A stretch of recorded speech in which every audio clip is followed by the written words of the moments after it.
guys. So this video is going to be on a regular round loaf of sourdough. Really super easy. Only 4 ingredients. This is totally optional. I like it because I like when it brings out the flavor of the sourdough, but you don't even have to put that in. So technically 3 ingredients. That's the way it should be, not 3 ingredients plus 18 different preservatives. Okay, so the way you're going to do this is you're going to take your starter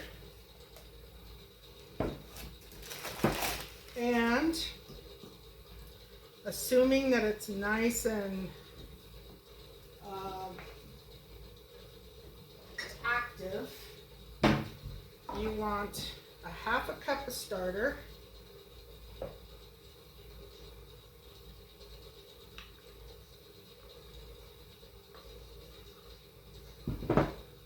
that's perfect. And of course starter is only flour and water, so you're still only at 3 ingredients. I love it. I mean, if a product has like 2 or 3 ingredients and they're all natural, I am such a happy person. Okay, so you got a 1/2 cup starter, and then you want a cup of warm water. And like I said, I like apple cider vinegar. I don't have any homemade right now, so I'm doing Bragg's. And I just do about a 1/2 tablespoon to a tablespoon, depending. Honestly, I just pour some in there. And you want to mix that up.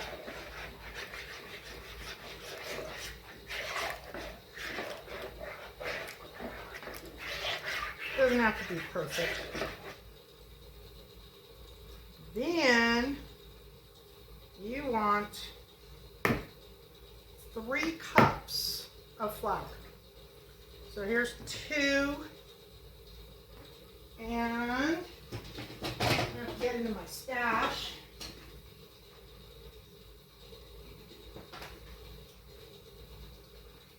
There's 3 cups of flour.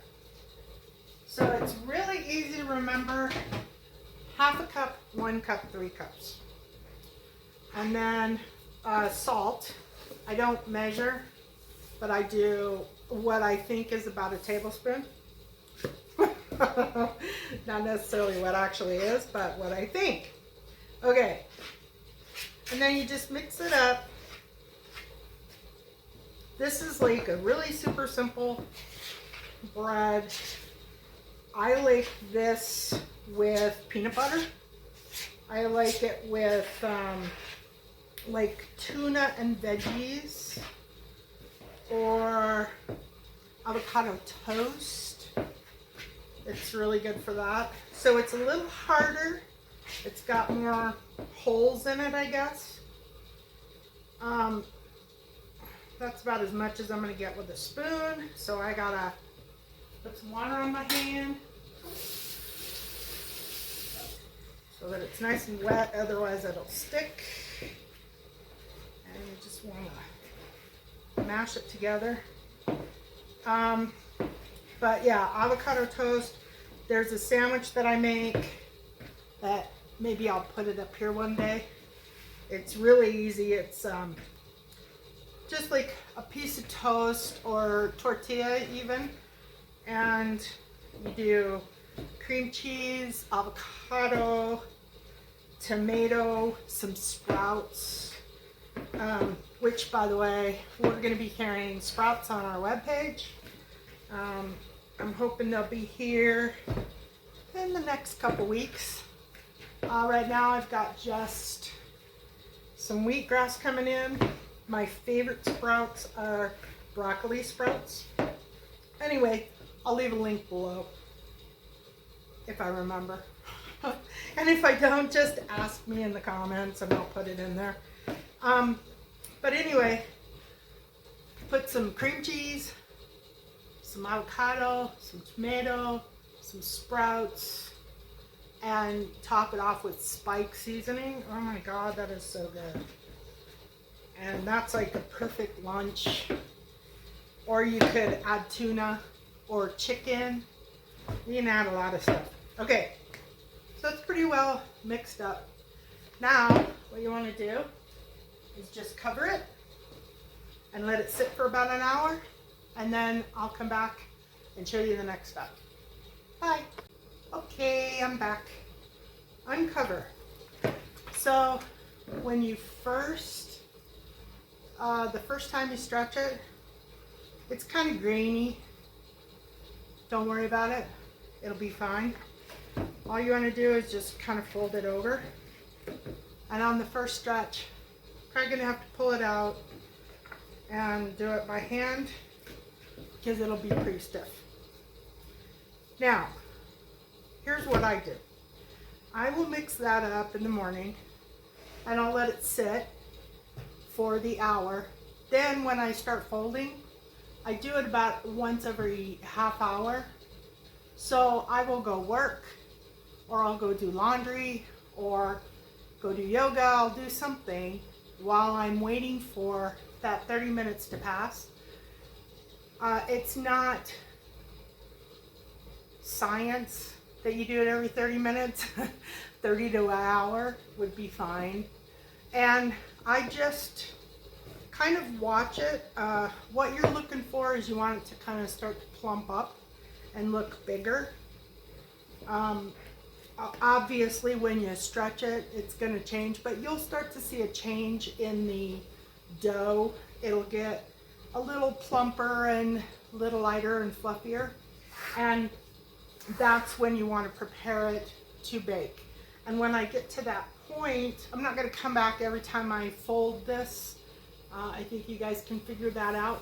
But when I get to the point where I'm going to get ready to bake, then I'll come back. Hi guys. Okay, so I've let this go way too long. It hasn't poofed up as much as I would like, but I think it'll be fine. Take a piece of parchment paper, and I just put it on a baking sheet to keep it flat. Put flour on it. Roll her out. Shape it a bit.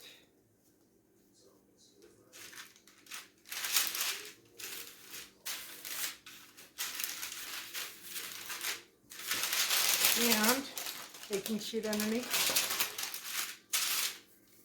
I put a little flour on the top. You can also put cornmeal or anything else that you want.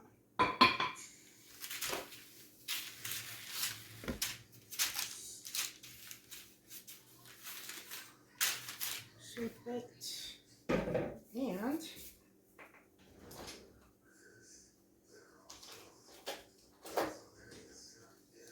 put a slice on the top of it.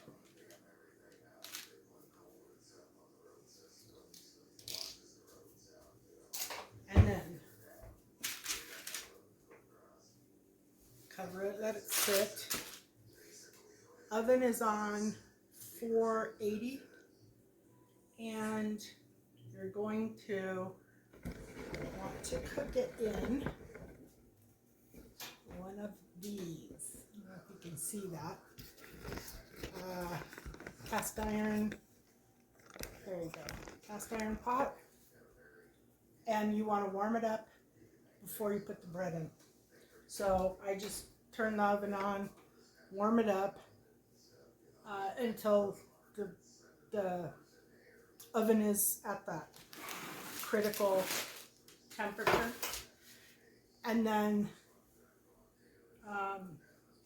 take it out, put your bread in, put the lid back on, and bake it for 30 minutes. And I'll be back at the end. Okay guys, this is the end result. Nice little sourdough loaf. And I forgot to say earlier, if you want to, you can, it's like 30 minutes of cooking time. you can put it in for 25 or set the timer for 30.